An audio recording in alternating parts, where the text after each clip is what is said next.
All the teachers, I once again welcome you all to this interactive program. Now in the 2021 scheme, we have this last module related to material characterization scanning techniques.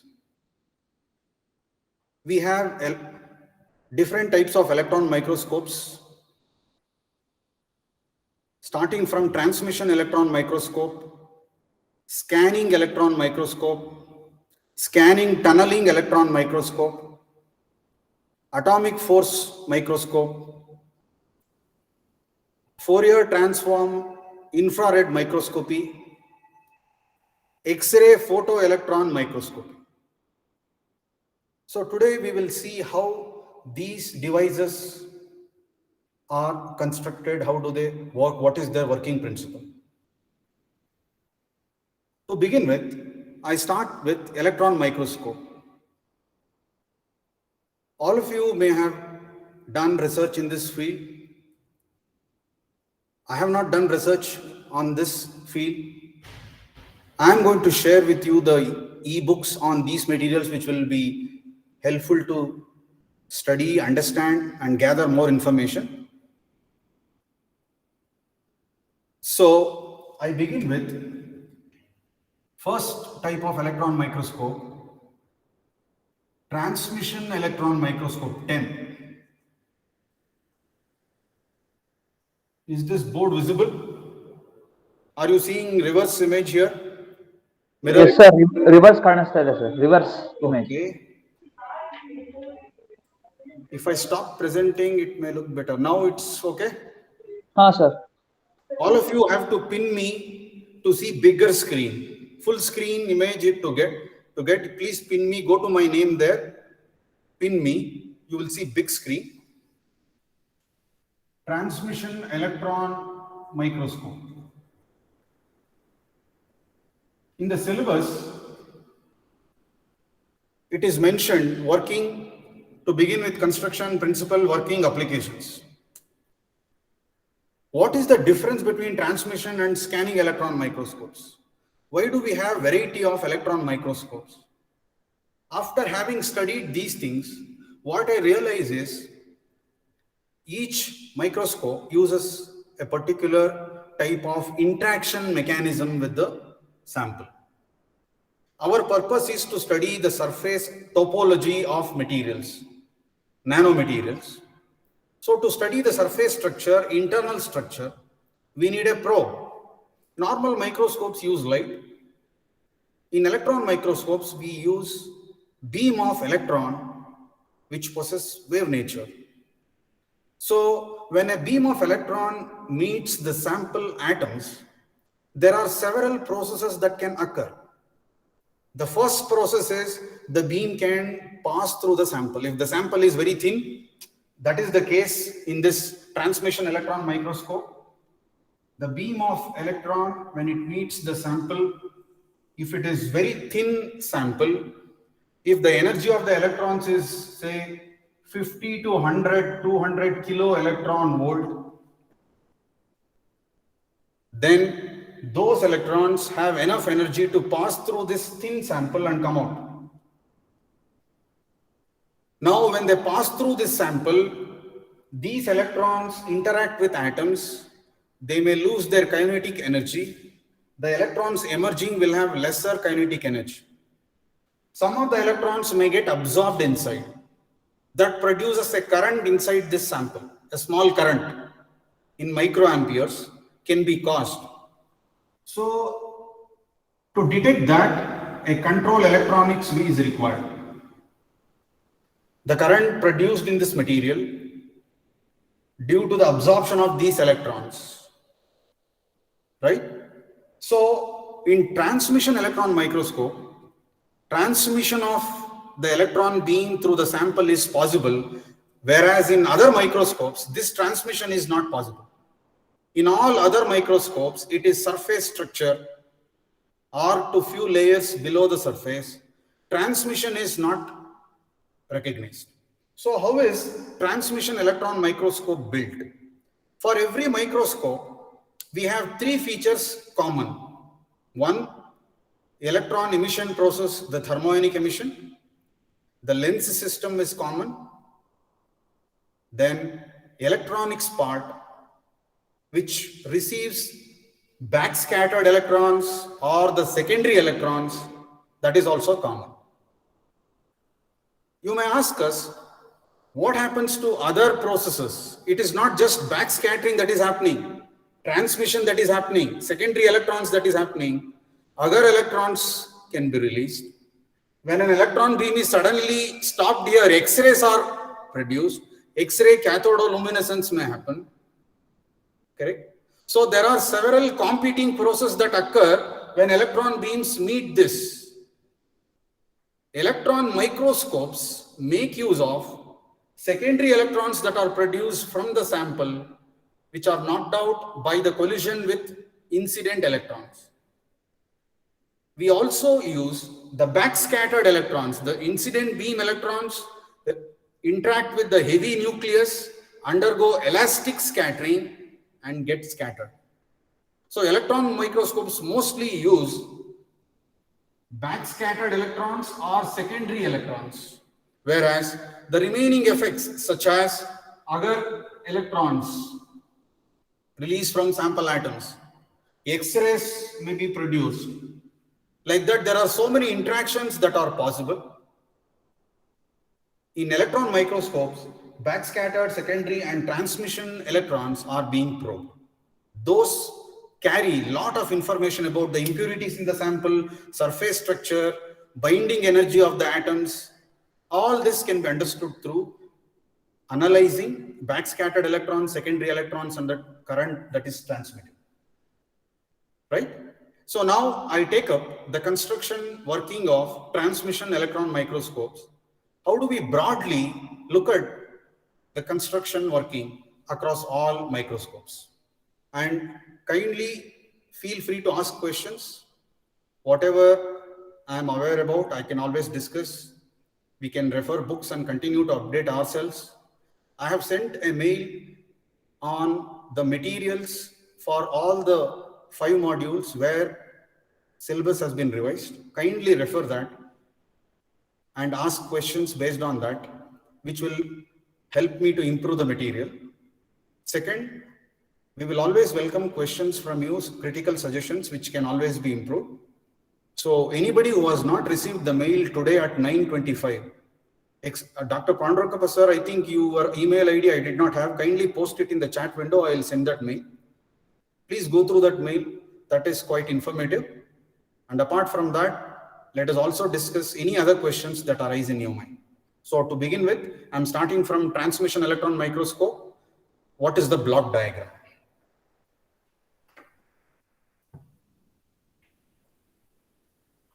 In every microscope, first is electron gun, very important part of this. Next, electron gun produces beam of electrons, but they all have some randomness. How do you produce a pencil beam of electrons? We need condensers, condensing lens system, which is electric lens, electromagnetic lens. 2 types of lenses are used. Now you get beam of electrons. That beam can be made to incident on the sample. Now, control electronics.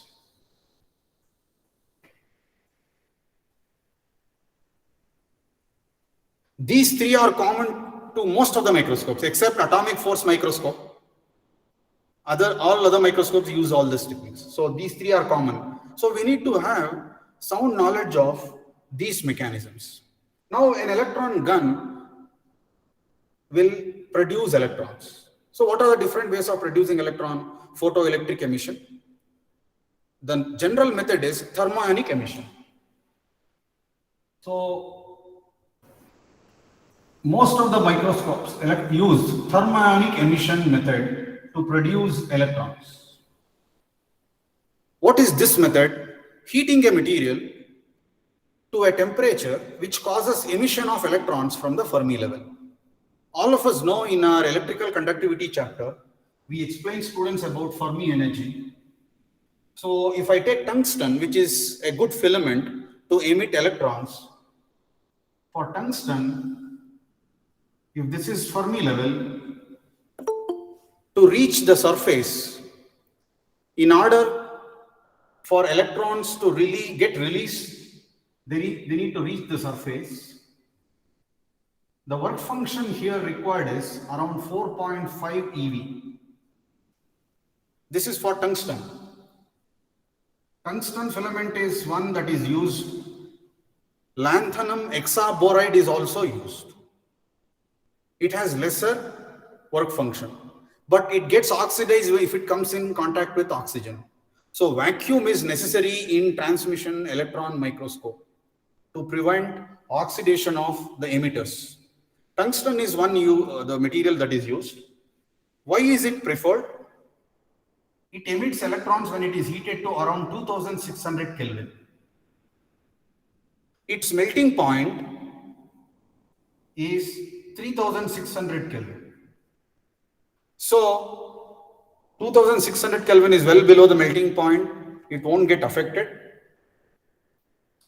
Tungsten is one that is used, but lanthanum, hexafluoride material and others are also being probed, but they have some limitations, like they do undergo some change if they come in contact with moisture and other things. So vacuum, high level of vacuum is necessary in this microscope. Now, when you heat it to this temperature, what is the electron density that is produced? The electron current density. We all know Richardson equation. In thermionic emission, electron current density is given by Richardson constant A, which is of the order of 10 power plus 6 for most of the metals.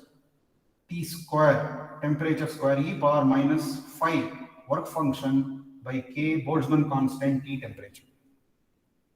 This is the electron density produced in a metal when it is heated to a temperature T. Now that produces electrons, right? Now those electrons have to be accelerated further to desired energy level. In transmission electron microscope, the electron waves of energy 50 kilo electron volt, 100, 200 kilo electron volt is preferred, right? So to get that, you have to accelerate them by passing them through electrodes across which a huge potential difference is applied. They get accelerated. So the filament looks like this. Here, the tungsten filament is taken in the shape of V, connected to a load resistor, connected to a negative potential. You're able to see the complete board which I'm writing here? Pramod? Able to see it? Anyone can reply? Is the board visible properly? Yes, sir. Okay.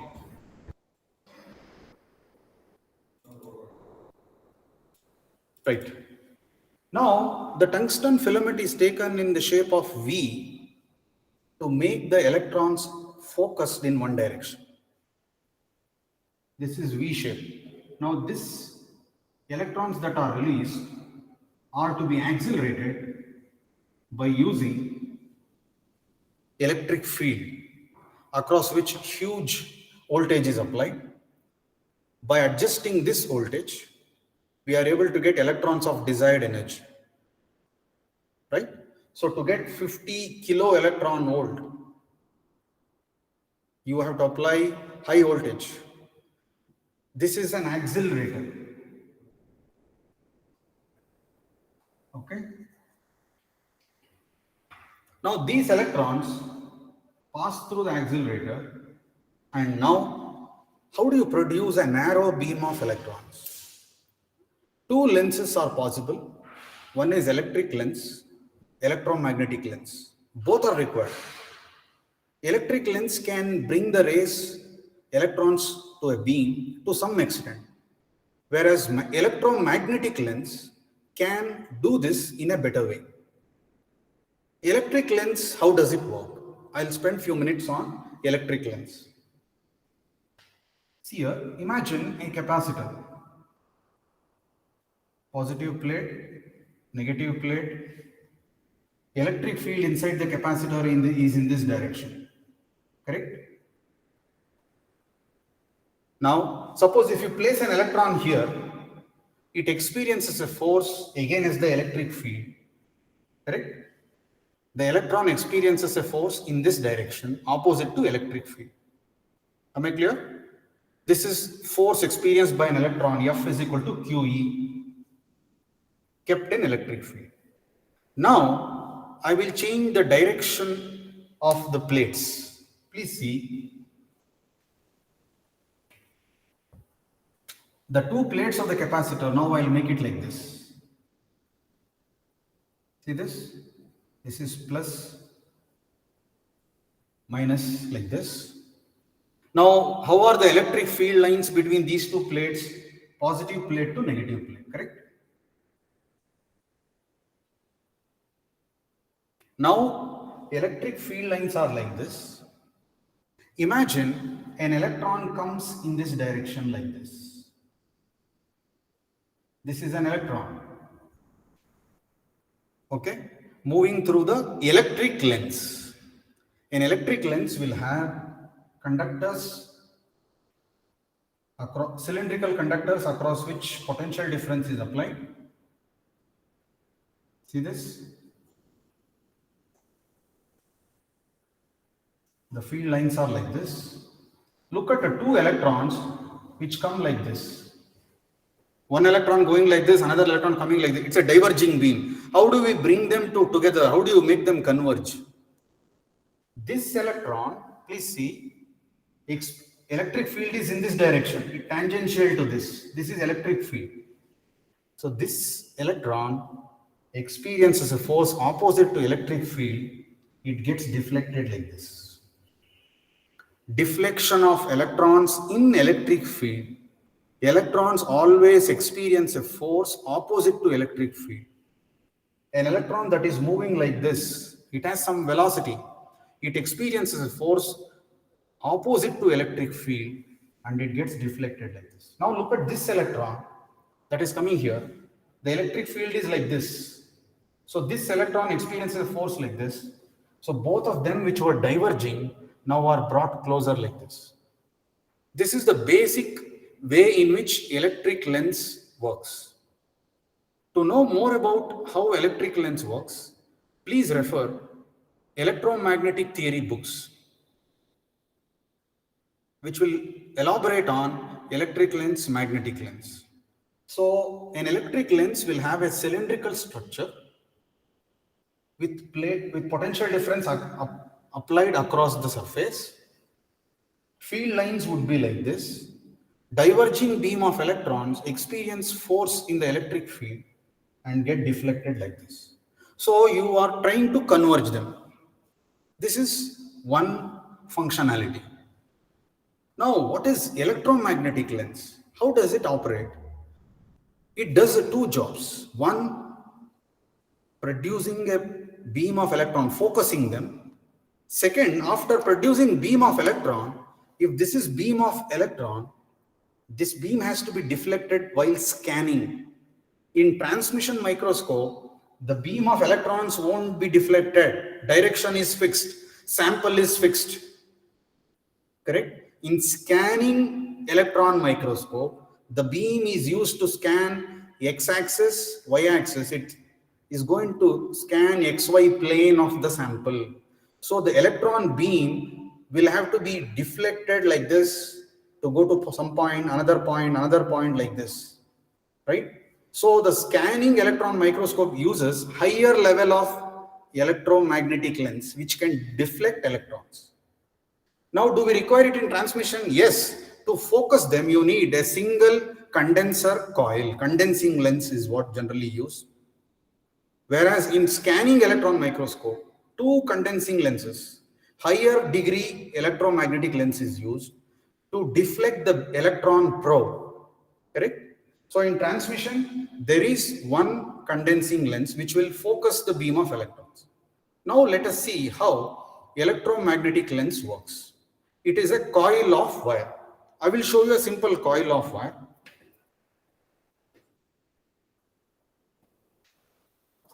Look at this. This is 36 gauge copper wire. There are around 1000 turns in this. Look at the copper wire here. Now when we pass current through this, it is a solenoid, mini solenoid, right? When you pass current through this, the magnetic field will be produced along the axis, correct? If the current through each length, current per unit length is constant, strength of magnetic field is constant. Constant magnetic field will be produced in the solenoid. But if you vary the current here, the intensity of magnetic field varies inside, correct? From this end to this end, magnetic field will not remain constant if you vary the current across each unit length on this solenoid. Okay? So this is a device which can be used as a electromagnetic lens, which is a coil of wire connected to a generator. Now, so we have a coil of wire, right, which is connected to a generator. It is called scan generator, right? So what happens when the electrons enter this magnetic field? How does electromagnetic lens work? I am drawing a diagram of a solenoid. See this? The magnetic field is along the axis B, correct? Now electrons, let us say, are incident along this direction V.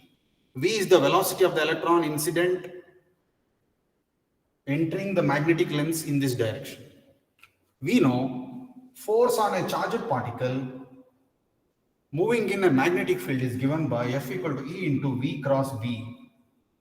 The force is perpendicular to velocity and magnetic field, correct? This is magnetic field. So now use Fleming's left-hand rule, right? The electron is incident in one direction, forefinger represents direction of magnetic field. This is magnetic field. See this? Forefinger represents direction of magnetic field. Central finger represents direction of electrons. Current, direction of current, correct? It is like this. See here? Yeah, this way. Now thumb represents force on the electrons, Lorentz force. So electrons will get deflected in one direction. It is perpendicular to both velocity and magnetic field. Now, in this microscope, the system must be adjusted such that the electron probe comes like this. This is called Z direction. Okay? The electron probe, after undergoing deflection from the electromagnetic lens, will get deflected along Z direction, Z axis, right? The direction of the electron probe incident on the sample will be called as Z direction. Now this probe can be deflected along X plane or along Y plane by varying the magnetic field here. Correct? By varying the direction of the magnetic field, X directional deflection of this probe is possible. Y directional displacement of this probe is possible. So people use different schemes of lenses. 2, 3 or many condensing lenses are used. In scanning electron microscope, the electron probe has to scan XY plane. The electron microscope has to travel has to scan along x-axis A to B, along A to C. So for that, deflection of the electron probe is required. That works on the principle of Lorentz force, a charged particle moving in magnetic field. Now, this magnetic field may not be constant. It can be varying along the axis by varying the number of turns along the axis. If the number of turns increase this direction, magnetic field strength increases. So all this is important to study the behavior of electromagnetic lens. Now with all this done, you get a narrow beam of electrons. Now it is made to bombard the sample. Several competing processes happen on the sample. As I said earlier, some electrons may undergo elastic scattering with the heavy nucleus. Nucleus is heavier, electrons are lighter, so there can be backscattering happening. This is called elastic scattering. There is no collision between electrons and electrons. The other process, secondary electrons may be emitted. This electron undergoing inelastic scattering, causing the emission of some other electron of different energy. There is energy is not conserved in this, so it is inelastic scattering. Right? So, apart from this, other effect. X-rays could be produced when an electron is suddenly stopped. It emits X-rays, possible, because of their high energy, 50, 100 kilo electron volt. It may produce X-rays. It may emit light. So that there are several competing processes that happen. Two important changes. One is backscattered electrons. Another is secondary electrons are collected by the control electronics and amplified to study the structure of surface or internal structure. Now, how do they tell us the surface structure? What information is actually captured by the electron microscope? What is actually seen on the screen? On the display screen, cathode ray tube display screen, what is actually seen? We see the distribution of charge density on the surface, the distribution of charge density inside. That is an indicator of distribution of atoms, arrangement of atoms, right? So electrons are interacting with electrons of the sample, atoms of the sample material.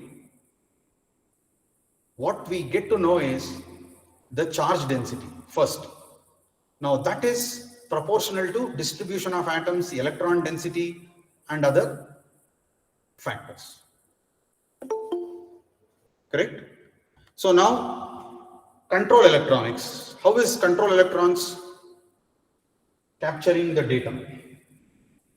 I discussed about electron gun, focusing by lens system. Next, suppose if this is electron probe moving along z-axis, correct? In transmission electron microscope, you get information on a given point. This probe cannot be deflected. So XY scanning is not possible. A given, select a point, send the probe, study that point, right? So no scanning, no variation in the probe is done here. So now it meets the sample here. The sample preparation is really a big task. That itself is another science. Material scientists, you all are aware how people struggle to prepare the sample. The sample thickness, sample may get destroyed when the electron beam is bombarded. We have to take care of that. Because of the high current that is generated here, there could be a damage, high vacuum necessary. Whereas in scanning electron microscope, the sample preparation is not really that hard. The sample could be a normal material with quite a bigger thickness, right? In transmission electron microscope, it is going to be few micro or few nanometers thick. Electrons do get transmitted through this. That is why the name transmission. Whereas in SEM, scanning electron microscope, no transmission energy of the electron is less than 50 kilo electron volt. At the most, secondary electrons are produced. No transmission happening in that. So there we get some limited information. We have penetration depth, interaction volume, all that happening in the sample. So now the beam of electrons meets the sample. One possibility, elastic collision between electrons and the heavy atoms of the sample, right? That elastic collision may produce backscattered electrons, right? This is caused by elastic collision between electron and heavier atoms. Energy is conserved here. Are these backscattered electrons useful to us? Do they tell us anything? Definitely. These electrons are extremely important for us. They do tell us the internal features of the material. What features? I'm going to explain later. There is another process that generally happens. Interaction between this electron and outermost electrons of this atom, and electrons are released, secondary electrons. These secondary electrons are amplified through a photomultiplier tube.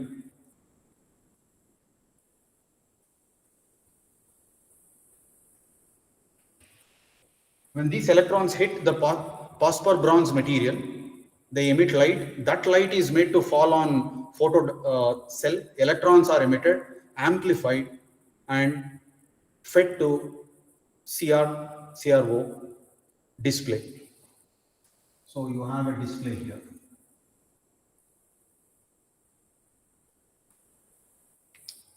Now, how does one decide magnification of this? Magnification of electron microscopes is, it is said it's around 1 lakh. So how is it calculated? Is it easy to calculate? In general terms, we can say, suppose if you take 2 points here on the sample, if you move the probe from A to B, the separation between the sample, if it is 1 nanometer, on the display, what is the distance probe has moved when you move from A to B? On the display, it would have moved by a magnifying factor 1 lakh times more, right? So this by this will give you magnification. This is one important factor that makes electron microscopes beneficial to us. So this is a very general diagram discussion on electron microscopes. In the folder which I have shared with you, there are 5 books shared, e-books shared, each book on a particular type of electron microscope. For transmission electron microscope, there is one big book. Scanning, another book. Atomic force microscope, and another book. So that will really give us exhaustive information. I have only given a very brief, limited information which I have understood, and I know still a lot of this can be understood. There is so much to know about these things, a lot of pictures, all that you can bring into the class. I am just elaborating on the physical principle of this, right? So now I'll have to move on to scanning electron microscope and tell you what is the difference between this and that, how the probe is deflected along XY plane. Any questions on transmission electron microscope?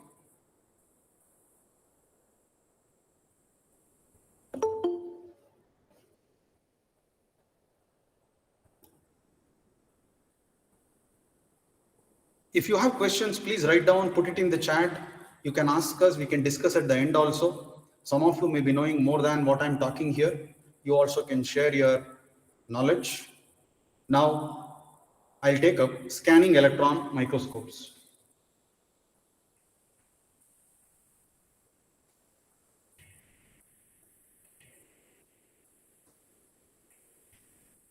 The one change that happens here is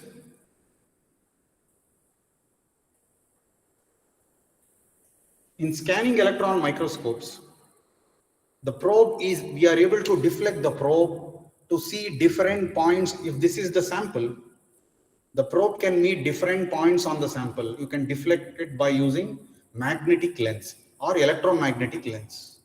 Here, several condenser lens, several electromagnetic lenses are used, more than what is used in transmission electron microscope. Sir, sorry to interrupt Yeah. here. Sir, there is any possibility in the scanning electron microscope in myoscattering? I'm not clear, sir, about this. I'm not clear.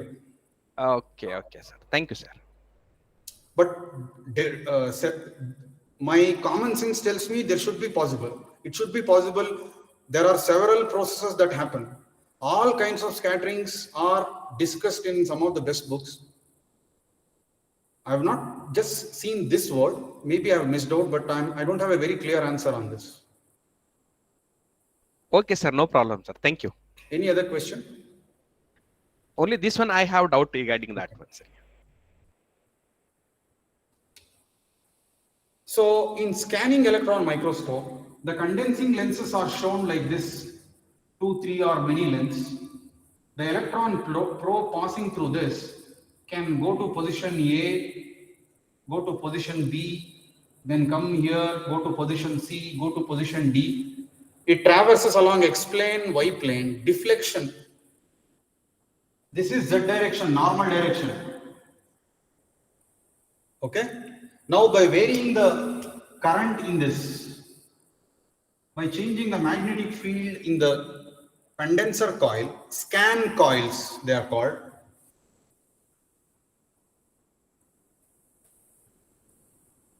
calibrated variation in the current here will cause smooth variation in the deflection of electrons. So they meet different points.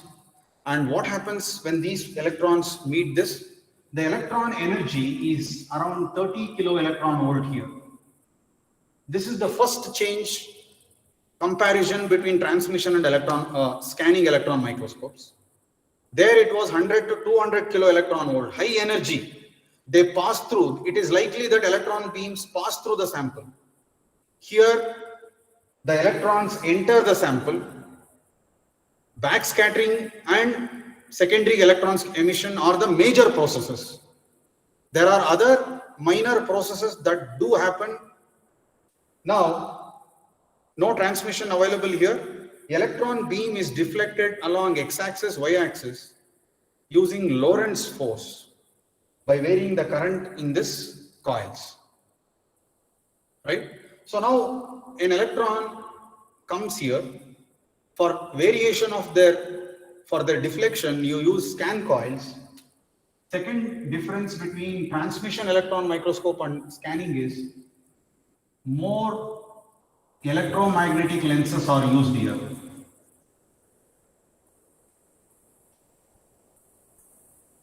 Okay? One, energy of the electron beam is less. Two, more electromagnetic lenses are used. Third one, deflection of the electron probe takes place here. Deflection of electron probe takes place here. Right? To scan the given XY plane. You may ask me, sir, can we probe along Z plane? That information is missing in this. This appears to be improved version of transmission electron microscope, but it only gives you XY plane. But the charge density may vary along the Z axis on the sample. So how is that captured? For that, tunneling electron microscope or atomic force electron microscopes are suitable. They give 3D volume scanning information. Transmission, it gives you information at a given point which you select, right? Scanning XY plane, atomic force and quantum tunneling, they give you information along the Z axis, variation of charge density, not just along XY, elevations along the Z axis also. So scanning electron microscope gives you information, surface topology, distribution of charges, charge density along a plane. Next, when the probe meets the sample, what are the effects that occur? What is penetration depth, interaction volume?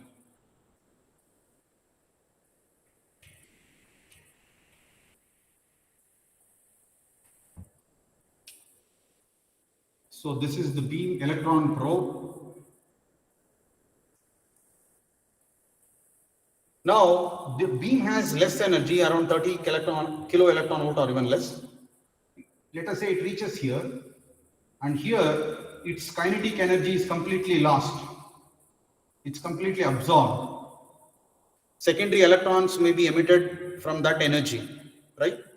So this depth where their energy completely vanishes can tell us the penetration depth, which can be few nanometers, right? This is penetration depth. Now, what is interactive volume? The region inside the sample which is affected by these beam of electrons which are causing backscattering, secondary emission and other processes that are happening. So a volume of this is affected. It is able to tell us information about a particular region where changes have taken place from this. So it is roughly called interaction volume, right? It can be very close to the surface. Most of it, even penetration depth is not really going deep inside the material. Few layers below the surface, they lose all their energy and cause secondary electrons emission. Now again, intensity of these electrons, you need an amplifier, photomultiplier tube, then display system. This control electronics remains almost the same, right? So here, what we saw was one, low energy electrons, number of condenser coils, electromagnetic lenses are high. The probe can be deflected in XY plane. It interacts with the sample. It goes few layers below the surface. It loses its energy, causing electron beams. So you have penetration depth, interaction volume. You get some information about the interior of the material, doping nature of the material, and to a large extent, surface information, surface topology is understood from this. Those are the major differences between scanning and electron microscope, right? So it looks like the deflection of electrons in electric field and magnetic field is so important here. The problems faced by engineers is to focus the electron beam to a small narrow spot. Even here, astigmatism, divergence does exist. There are the real picture is not the same as what I am telling you. I am not telling you the disadvantages or the limitations of this. Astigmatism means the divergence of the beam, because of which the resolving power of this may reduce. How do you make a narrow beam using well calibrated magnetic field? All these are even today some technical challenges that are being resolved. They do exist. In fact, latest developments in the field of electron microscopes, I see good articles on the developments in physics itself. I told this in the last time in our workshop. Again, I'm repeating this. On this site, physicsworld.com, on a daily basis, lot of new changes that are happening in different laboratories in the field of physics, is presented there. Very interesting articles with less maths is presented there.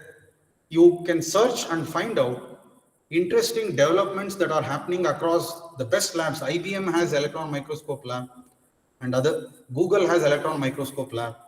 So they use it in their research work. Now they are ahead of others in making quantum computers. So all this is connected to them. Our engineering students, some of them come here and take seminar topics on these things. Right. Now, the differences between transmission and electron microscope is understood. Next, I am going to take up now quantum tunneling and atomic force microscopes, which are related to each other. Any questions on this? So what is the resolution of this? Resolution in the textbooks, they mentioned few nanometers. But how much exactly? It is somewhere around greater than 1 nanometer or less than 1 Greater, nanometer? definitely, sir. Greater. Okay. Greater. See, atomic force microscope and quantum tunneling are the only two microscopes which will help us to locate few atoms. In fact, people claim that they can locate one atom with atomic force microscope. Only in such instances it is less than 1 nanometers. Thank you, sir.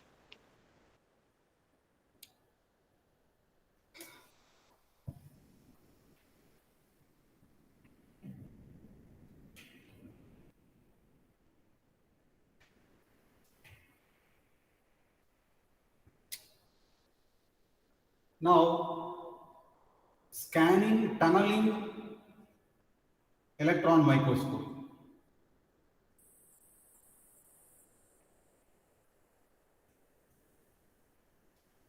We all have studied tunneling in nuclear physics. Tunneling is a kind of energy violative process. Particles in a potential well can come out of the well without even actually acquiring energy required to cross the well. Alpha particle decay is one example. So quantum tunneling is applied to study surface structure. Offspring of this is atomic force microscope. This scanning tunneling microscope is used for conducting materials, whereas atomic force microscope has wide bandwidth. For other materials also it can be applied. It is just an offspring of this. So what is scanning tunneling electron microscope? Here, electron probe not used.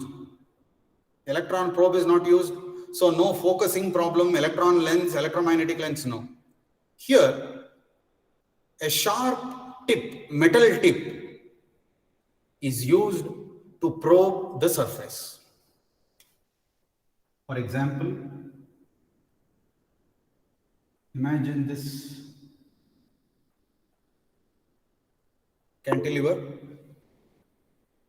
It has a sharp tip, metal tip.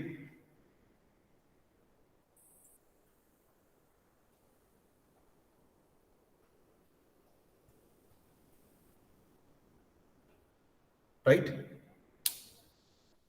Then this is the sample. See, surface of the sample is non-uniform along XY plane and also along Z plane. Advantage of this tunneling microscope is it can help us to scan the surface along XY plane and also along Z plane, Z axis, vertical. So it gives us 3D picture of the surface. Now here is a sharp metal tip. This is a conducting metal. Sample is also a metal conductor. This is also conductor. Okay. Now what happens is when this sharp tip is brought very close to the atom, okay, when the gap is very, very narrow, less than a nanometer or of that order, when it is able to see an atom, a group of atoms, there exists a potential well in this region, correct? This is a potential well. Now imagine it to be a square potential well.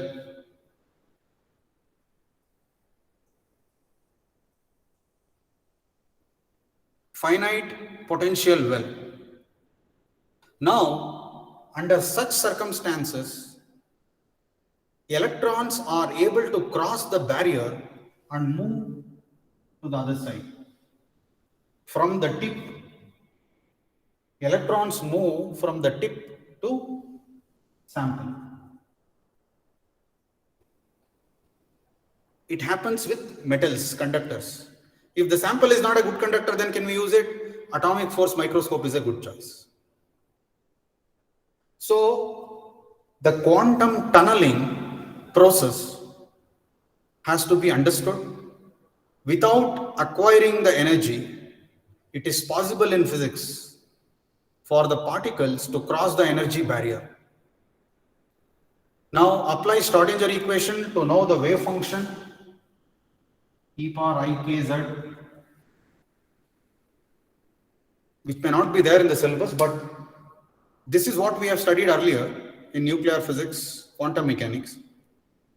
Tunneling process results in a current, and mapping of that current is proportional to surface structure. So the whole electron scanning tunneling microscope depends on how efficiently you are able to measure micro nano currents produced when a sharp tip is brought close to the surface of the sample, conducting sample, and electrons move from the sample to the surface. Here, that current is to be captured. So you require an ammeter, nano ammeter level to capture that current, which will tell us the charge density here, which is able to interact with the electrons. So here the limitation is surface structure you get. And now you know what happens whenever there is interaction here. The current produced can tell you close to an atom. Resolving power is reaching an atom is what is claimed in most of the books. Resolving power could be so close. But I still am not very sure. Can you really locate an electron density of an atom so close? But it is claimed that it has that capability. The probe must be a conducting material. Sample is also a conducting material. This way, by detecting the tunneling current, material scientists are able to study the distribution of charges. Advantage here is, it is not XY plane, it is Z plane also.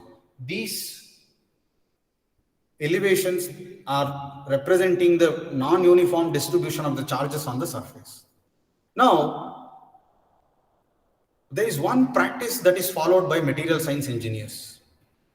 They want to study the structure at a given height. They first fix the height. At this height, they want to scan the surface. This is normally done. Distance is fixed. Now for that distance, tunneling current is fixed. Okay? Tunneling current depends on the gap, potential well height. If the gap is more, tunneling current decreases accordingly. So now, interesting feature is, a person studying the surface topology, they first fix the distance at which they want to study. So that actually fixes the tunneling current. Now, when the probe is moved, how to move the probe? Piezoelectric probe they use. Piezoelectric probe. piezoelectric material, I can show you a piece of piezoelectric material which develop an voltage when you apply mechanical stress. They have another property. They undergo physical deformation, expansion when you apply an voltage. Correct? So this piezoelectric probe, expansion of the piezoelectric probe, when a voltage is applied, can be used to move the probe sharp tip across the surface. Now, first they fix this distance, let us say, the gap. As the probe moves, it may encounter different non-uniform charge distributions, right? So the tunneling current varies. Whenever tunneling current is decreasing,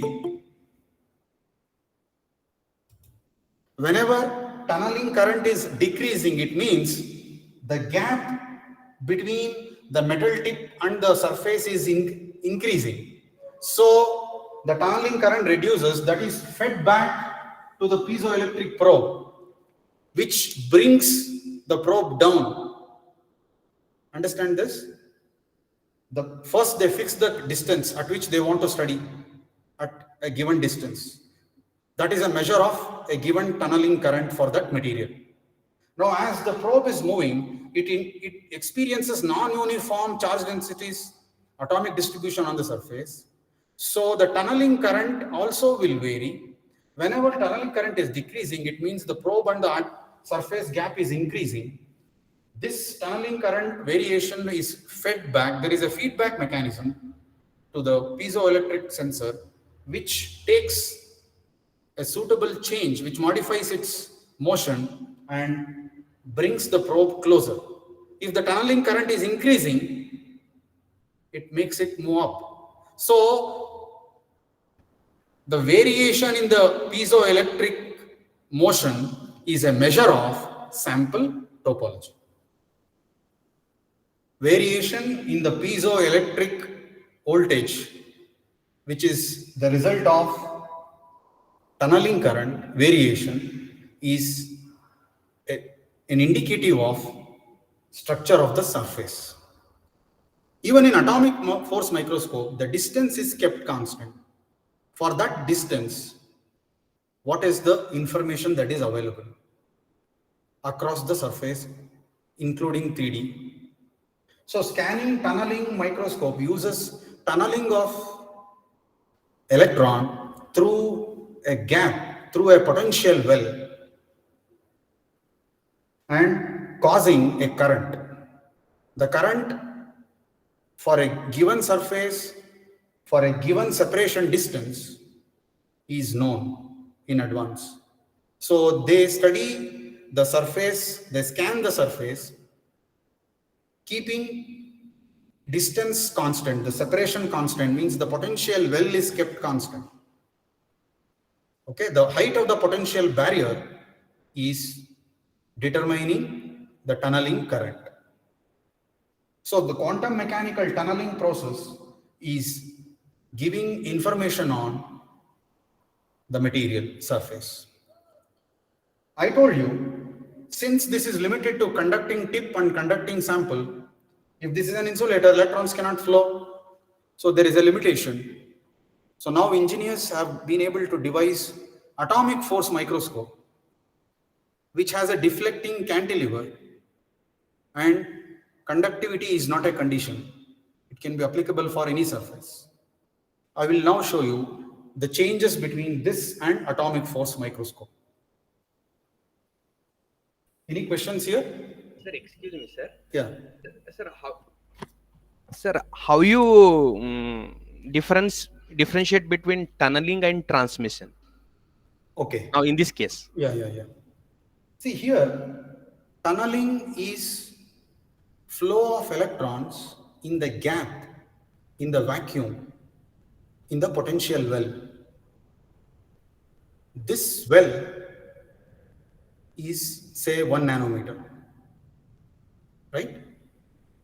And no high voltage applied here.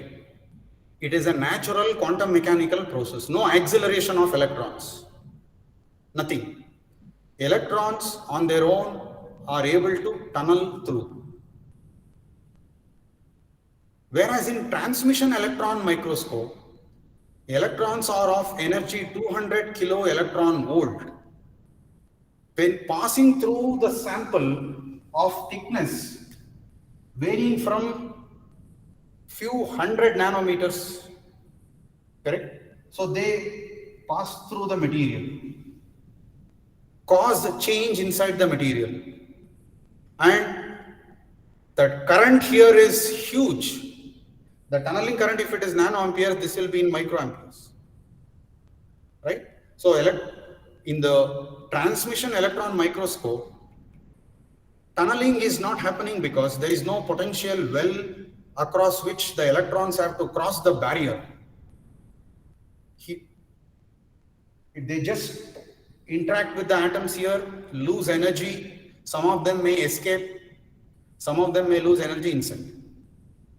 Tunneling is limited to crossing of energy barrier in vacuum between the sharp metal tip and the surface of the sample. This is similar to Josephson junction in superconductivity.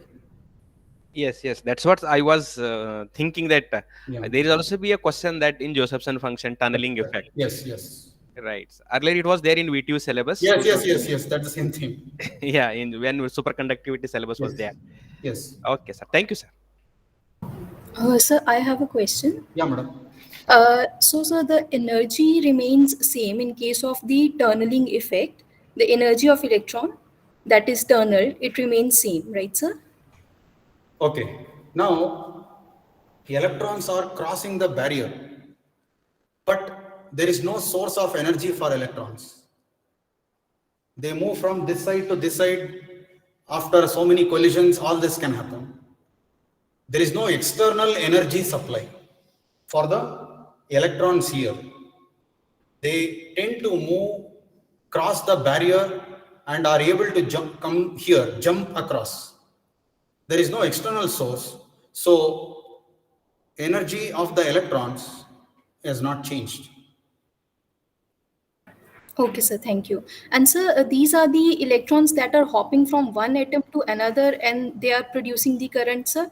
Or they are interacting with the atoms, electrons of that atoms of the surface material, and those Okay. electrons are conducting the current, sir? Correct. Now, yes. See here, this is the sample, and you are injecting electrons to this sample, correct? In a common man's language, this is the sample and you are injecting electrons from this here to here. Yes, Only sir. electrons are pumped in. So you are putting a current to this, correct? So flow of electrons from here to here is a current that is entering the probe, entering the surface. So now once those electrons enter here, their energy is so small. They are not going to cause a secondary emission. For that, again, a binding energy, threshold kinetic energy, all that is required. What I understand is these electrons are low energy electrons. Current, their flow produces an electron of nanoamperes. So their interaction with the other atoms, knocking down other electrons, that requires few electron volt energy, right? So that is very, very limited or may not be happening is my knowledge, is my understanding. The electrons that come here are detected by this. Right, sir, right. Thank you so much, sir. Yeah, there is no interaction happening. So I can tell you that inside information is not obtained. In scanning tunneling microscope, inside information is not obtained. Whatever is happening on the surface is captured by the magnitude of the tunneling current. That current is detected here. Inside, if changes are happening, then internal structure should also be understood by scanning tunneling microscope, which is not the case. So it is the surface structure. This gap is most important. That gap has to be kept constant during probing. Thank you so much, sir. Thank you. Next is atomic force microscope, which is very close. The functioning of that is very close to this, where non-conducting surface could also be used. So I'll change the diagram.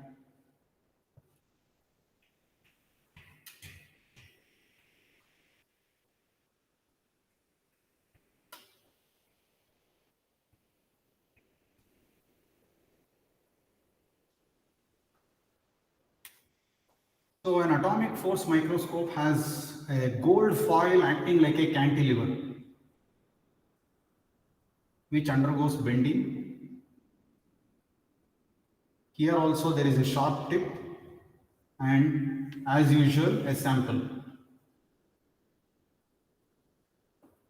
Okay. Now there is a piezoelectric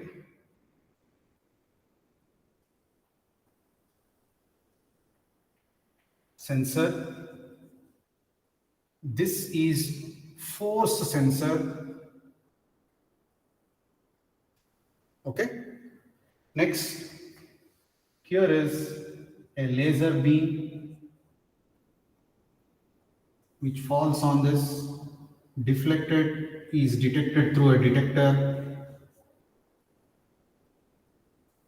Okay.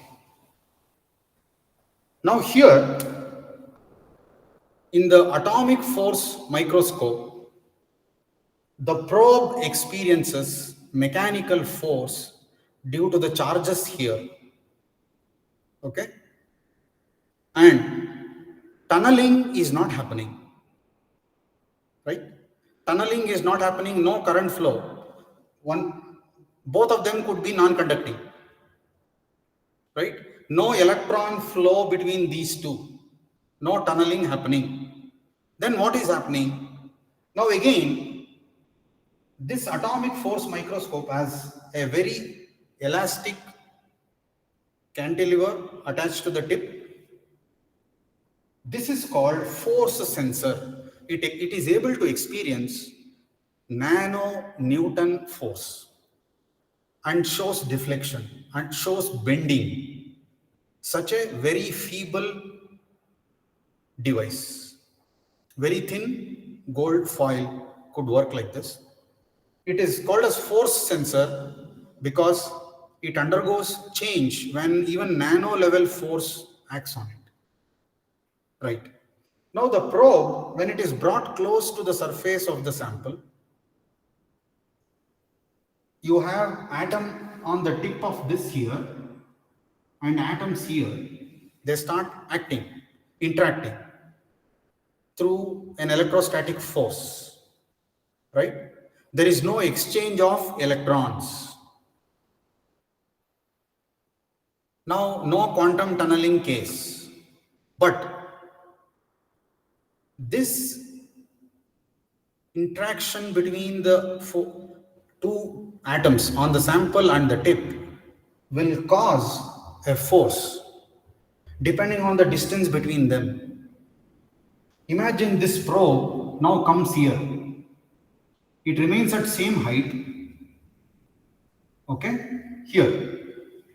Here the force experienced is more than this. Correct? So the deflection of this takes place. When it gets deflected, when due to the experience of force of this, the laser light before keeping the sample was reflected at this detector. Now due to the bending of this, the detector has to be relocated to receive the scattered light. And even for a small displacement of the cantilever beam, the deflection angle is large enough because this distance is large. Distance between the cantilever and the detector will be adjusted such that a small deflection causes huge change in the deflection, reflected light. Now, how come these engineers claim that they are able to locate an atom itself or a group of atoms? That is due to the delicate force sensor that is being made these days.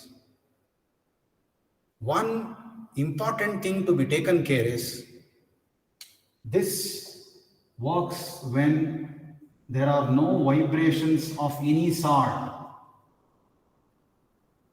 All the vibrations have to be brought to zero in the region where this microscope is being used. So difficult.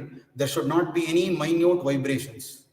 Any deflection of this should only due to this nano Newton magnitude force. That interaction between the atom here and the atom here at the atomic level causes the deflection. So the name atomic force. Due to that, this detector will see the reflected light in a different direction. Now, how to move this sensor, how to probe the surface, same piezoelectric device. This device expands when an voltage is applied, okay? And because of that expansion, the probe moves. What is the expansion coefficient of the piezoelectric sensor? For 1 volt, let us say, it expands by a nanometer. This is the normal expansive coefficient.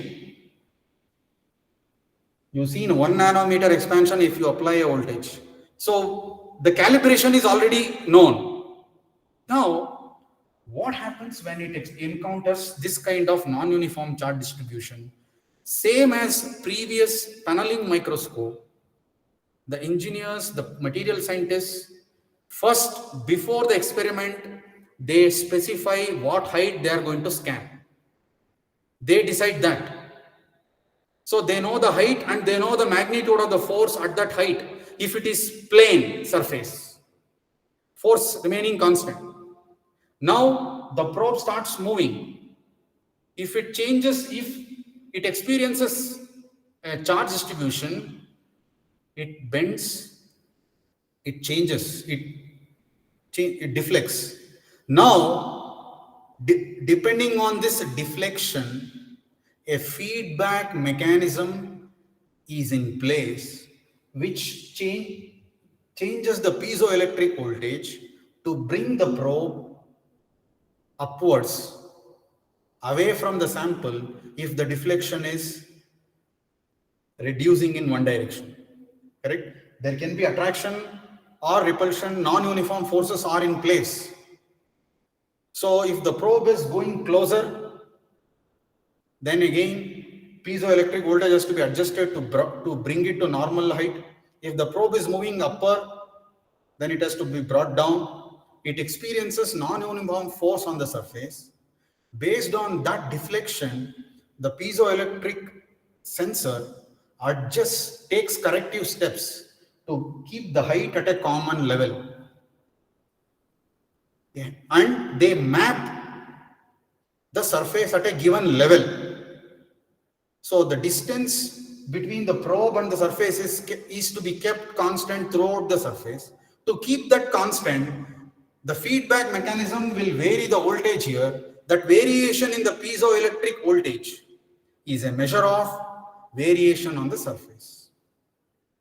So in both the scanning tunneling experiment and also in atomic force, the gap is kept constant. First, they decide at what height they want to probe. And whenever the probe changes the height, action is taken so that it is brought to the ground level. And that is recorded by how much it had gone up or down. Correct? So from that, they are able to make, that is a measure of surface non-uniformities. So this is how atomic force microscope is an advantageous one, where people claim that they have studied group of atoms very, very close, nanometer, angstrom level resolving power they are claiming in the latest atomic force microscopes.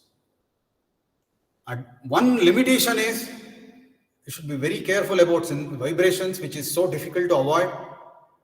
Vibration-free environment is essential for this case. So this is, of all the microscopes, I saw this kind of claim of potential capability to locate very, very small area on the sample through this mechanism. Of all the 4 types of microscope, this looks to be having high resolving power. So I have to now move to the Fourier transform infrared spectroscopy and show you an experiment also. Any questions on atomic force microscope?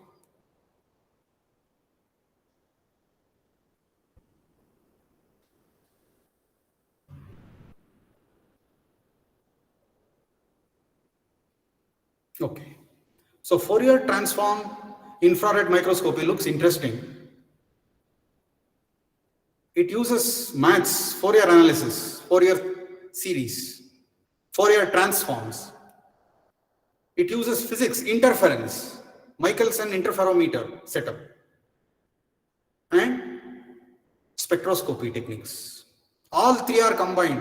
Mathematics, physics part, and spectroscopy is combined here.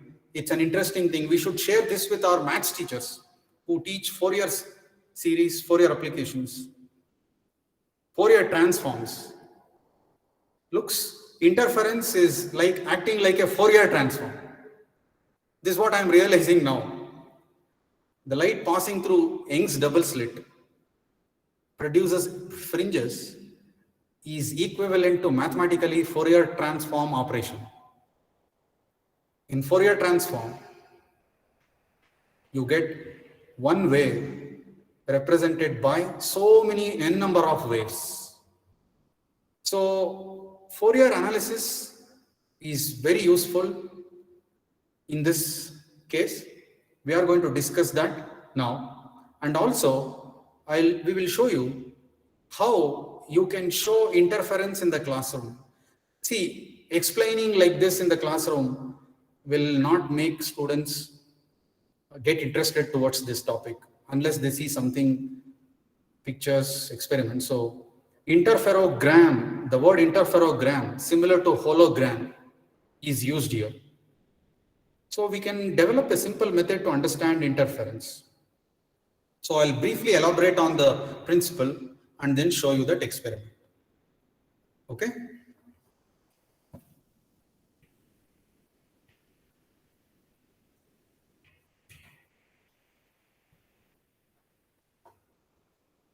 So it is called FTIR.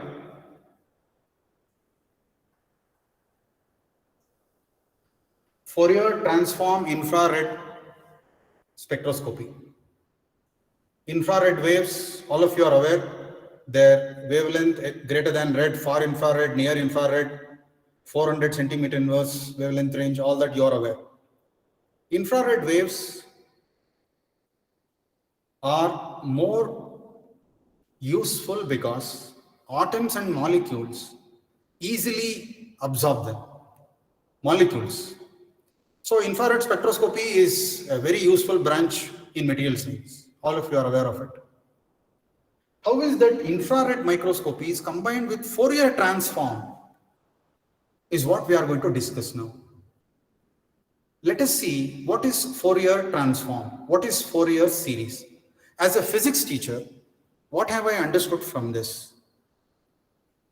Fourier series, suppose if you have a periodical function, let us say y of t, a sine omega t minus kx. I have written as sine wave, right? So pictorially, I can write it like this. This is a periodical function. But in practice, to produce such a periodical function is so difficult. You design any electronic circuit, making a perfect sine wave is not an easy thing, right? So it is only in textbooks.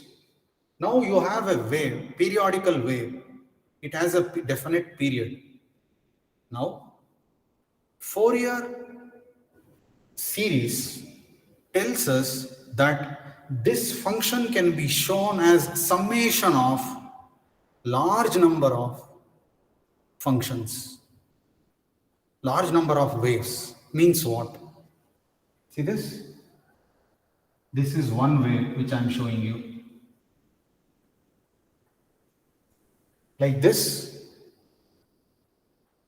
all there are n number of waves whose resultant is this sine wave. Correct? If you resolve the sine wave, what you see on the CRO, you will see some non-uniformities there also. A perfect sine wave is only an imaginary case. Now, Fourier series tells us that for a periodical function can be represented as summation of large number of individual waves of varying frequency. This is Fourier term, right? What is Fourier transform? Fourier signal, Fourier series represents variation of intensity versus distance or path difference. See this like this.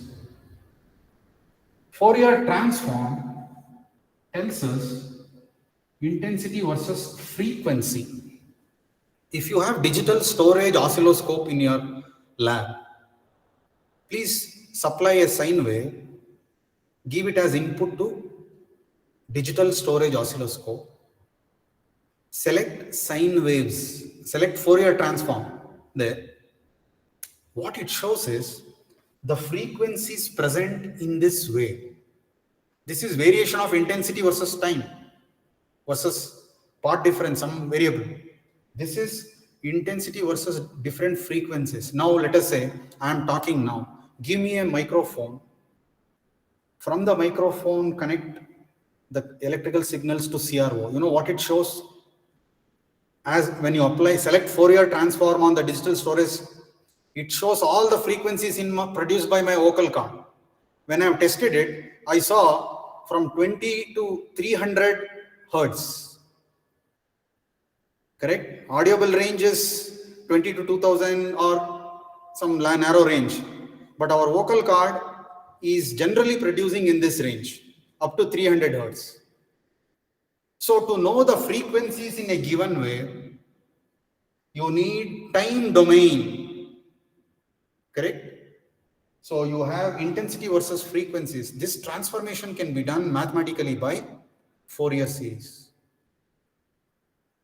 Okay, that can be read in some of the maths books by Advanced Mathematics by Krzyk and other books.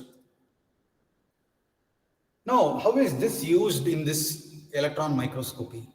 What is the principle? First, I will give you the block diagram.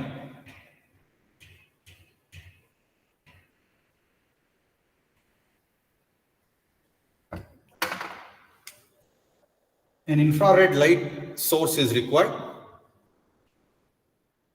This is IR source.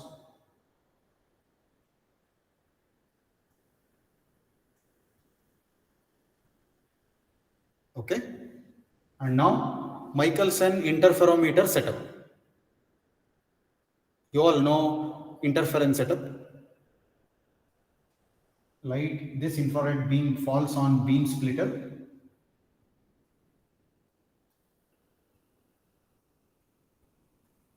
It looks like Newton's rings experiment. Even in Newton's rings, you see interferogram, interference pattern. Now, partially light is reflected, partially light is transmitted. In Michelson interferometer, a mirror was kept, one mirror here. This is fixed mirror. Light gets reflected back, comes here. This light meets this mirror. It is movable mirror.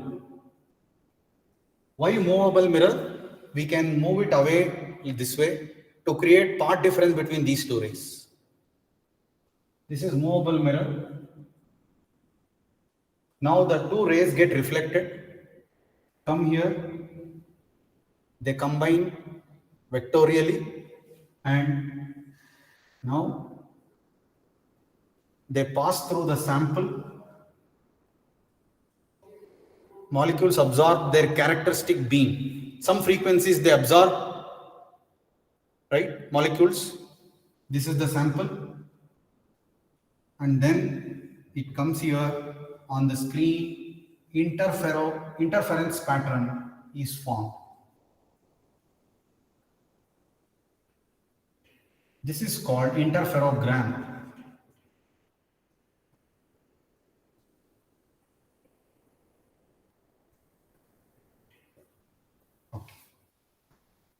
This is the broad experimental setup, block diagram I'm giving you. Now, if this distance is equal to this, there is no phase difference between the ray 1, ray 2. If the phase difference is 0 or integer multiple of n lambda, what difference is integer multiple of n lambda? Correct? Then you get bright fringe here or dark fringe, depending on the part difference. Now vary this mirror. Suppose if you are able to create a part difference of half lambda, right? Destructive interference will take place. Dark fringe, correct? So now, suppose assume the distance is equal. So what type of interferogram is expected? I'm writing it here. See this? Bright fringe when the part difference, this is part difference versus intensity. Okay? What do we see on the screen in Newton's rings or any other Young's double slit experiment? When part difference is 0, intensity is maximum. When part difference is lambda by 2, destructive interference. Crest falls on the trough. Next part difference is lambda. It's equivalent to 0. So the waves undergo constructive interference, maximum intensity, minimum intensity, maximum intensity, minimum intensity. Correct? So this is intensity variation on the screen, bright and dark fringes. Correct? The bright fringe, whatever we see, has a Gaussian variation of intensity inside that. So you see one frequency here. Correct? Now, this intensity versus part difference signal will be Fourier transformed. Now, Fourier transform of this periodical signal. See, the ray is periodical signal because monochromatic light source if you use. Suppose if you have too many wavelengths here, if it is not a laser beam, correct? If it has 2, 3 wavelengths, this will not look like this. This looks like this here. You have group velocity, group of waves. Okay? It will have different frequencies. Now it is only one frequency. Perfectly monochromatic, single wavelength light incident. When you have two wavelengths, lambda 1, lambda 2 incident, their interference pattern will be like this. When you have many wavelengths, there will be many frequencies here. So now for one frequency, this is a standard ideal picture. Now Fourier transform of that will be, see this? Intensity versus frequency. There is one frequency, one peak you will get. This periodical signal has got one frequency. Whatever the frequencies available in this will be shown here. So this is Fourier transformed signal. Intensity versus frequency. Y-axis is frequencies. If there are n frequencies here, it will show n. Now then, how do I know which material, molecular behavior, all that? When you get this spectrum, infrared spectroscopy, you know the peaks represent maximum transmittance or absorbance, right? So suppose this material absorbs a particular wavelength, then that wavelength will be missing here. First, conduct this experiment without sample, see the transform signal. Now place the sample, see the peaks. Which peaks are missing? They are the characteristic feature of the molecules that are present here. Correct? But now the one limitation of this method is the moisture available in the atmosphere, in the microscope, can affect the spectrum. So the experiment is to be conducted without moisture, water content anywhere. They easily absorb IR. Apart from that, it looks an interesting technique to combine interference Fourier transform method to identify molecules and to know more information about their nature, intensity and other things. So this is a broad diagram explanation.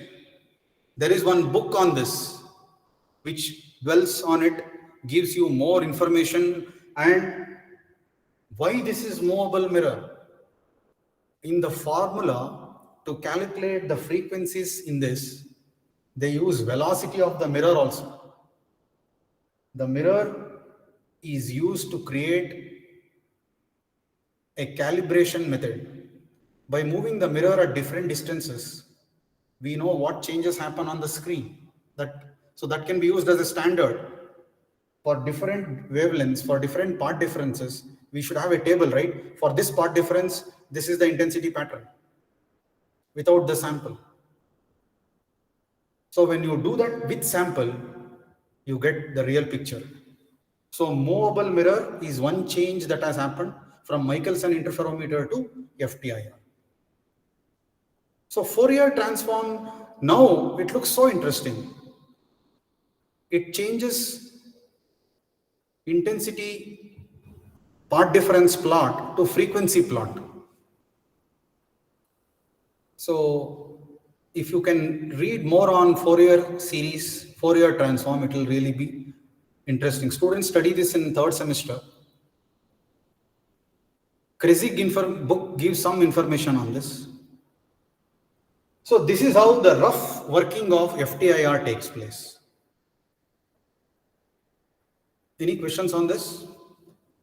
I will now show you how to produce an interferogram. Students, if we say like this, now that Newton rings is not in the lab, students do not really understand what is interference pattern. Can we show interference in the classroom? Yes. Where is the slit? Where is the monochromatic source? Toy laser is sufficient. Slit, where is the narrow slits? Two close space slits.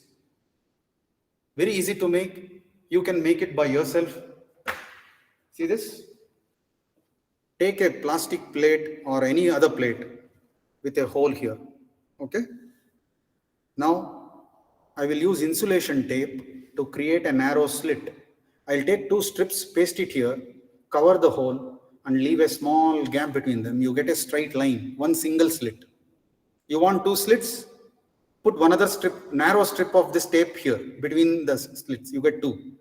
We are able to create multi slits, 3-4 slits, and manual grating we were able to make in the lab to try out diffraction pattern, interference patterns. So now I'll take scissor, take insulation tape, take a strip, cover the plate. See this? Half the hole is covered.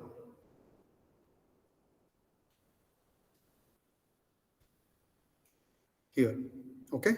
Remaining half is open. I'll take another strip.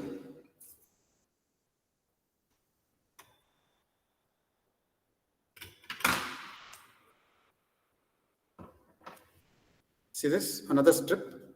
Now put it close to this.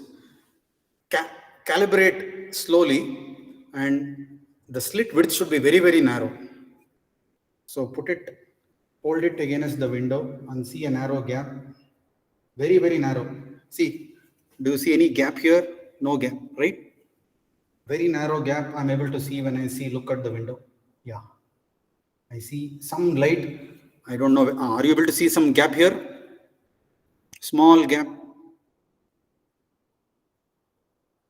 Here. Single slit you are able to see, right? Okay. Now take the laser torch. Send the light through the slit. In dark room, go near a wall and see a diffraction spectrum. Single slit. Now how to make it double slit? Take a narrow strip, very, very narrow. With scissors, you practice it 2-3 times. If you do it, you are able to get a narrow line. See, now I am showing you a a strip like this, which is big enough, not the narrow one. See this? This is a narrow strip. This is large enough. You should carefully take a strip thinner than 10 times thinner than this, and then put it in the region between the two strips here. Okay, you get double slit. You can see interference pattern. We have done this very nicely. We are able to take photographs of the fringes and show students that this is the interferogram, set of equally spaced fringes in the case of interference, fringes of varying thickness and intensity in the case of diffraction. So now when you send laser light on through this, here I am able to see fringes. If you move away from the screen to a large distance, you can see pictures. Sir, better to focus on board. We can see that one, sir. Let us try. I was thinking of taking my mobile phone and show you.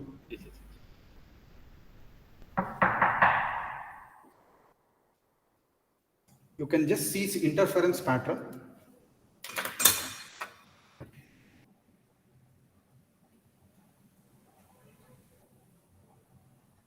On the wall, we are going to see a pattern whose photograph we have taken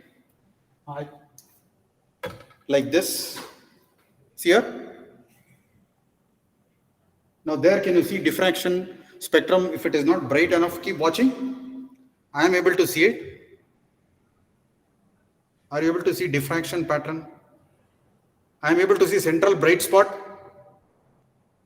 and two fringes on either side. Sir, I think you need to put the lights off so that maybe it's already dark here, no light here. Okay. I have taken the photograph of it. Yeah. I will now post it on the screen. Yes. I will log in through my actual another desktop and show you the picture. Please wait. Yes, yes.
I'll share my screen now. Just watch it. Are you all able to see the screen, sir?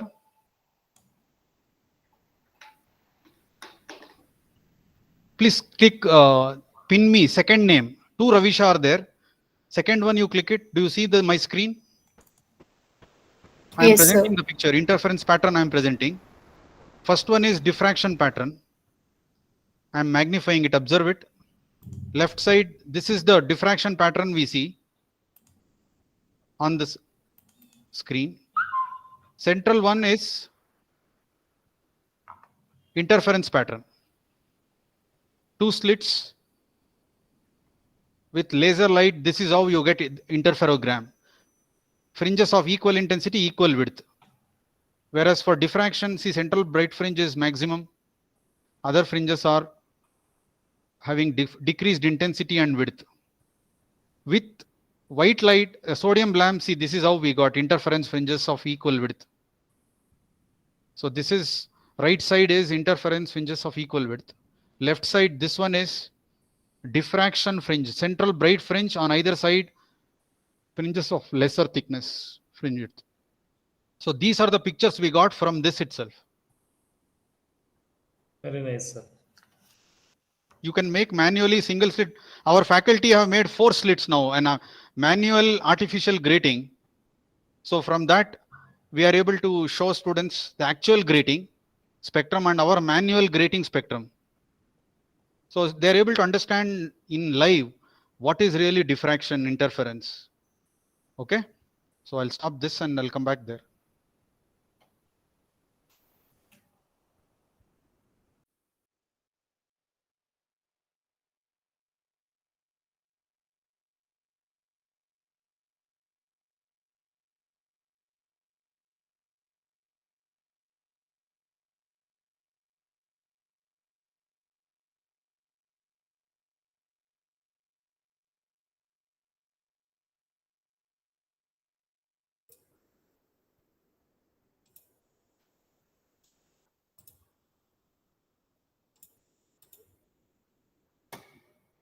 Okay.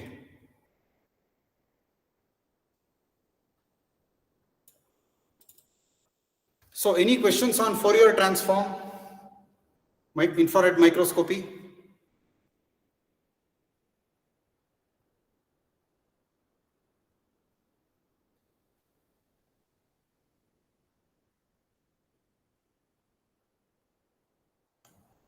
Sir, in small doubt. Yes, sir. Any insight into the experimental procedure where the samples are subjected to FTR spectrum? Normally, when we take, we do the coating on KBR pellets, the Institute of Science, and where the spectrum will be recorded. In fact, we were not allowed to go inside and take the spectrum of it.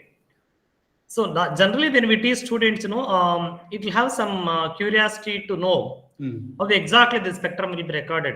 We may, describe hundreds of things on the board, and theory will be entirely different. But we can't make them get excited unless we show probably an animation kind of thing or an actual spectra. Yes. Even for example, in XRD, that's what I have been discussing with my faculty probably last week or before last week. That if you can show a spectrum of a sample, okay, and then if you can at least show some animation how exactly this could be done, I think it will be more effective to Definitely. because normally, of course, we being certain teachers, we would have studied a little bit of physics, higher physics, so we can understand to a certain extent about the theory. But when it comes to the level of the students, it's always better to have some animations which will inspire them to think in that direction at least, because all these are higher level concepts, research level concepts, all this technology. In fact, I don't know the exact what you can say the aim why this particular topic was introduced. In fact, earlier this was there in class 12th. I don't know whether you remember. We used to teach this for class 12th when the state board has its syllabus. It was not under CBSE. Before, I think 2012, we used to have these topics: SEM, TEM, AFM. Correct. Okay, we used to have for class 12. I used to teach this for class 12 students. Okay. So what I request you is, if possible, I think you would already probably shared some of the videos which are connected to this. Yes. That will be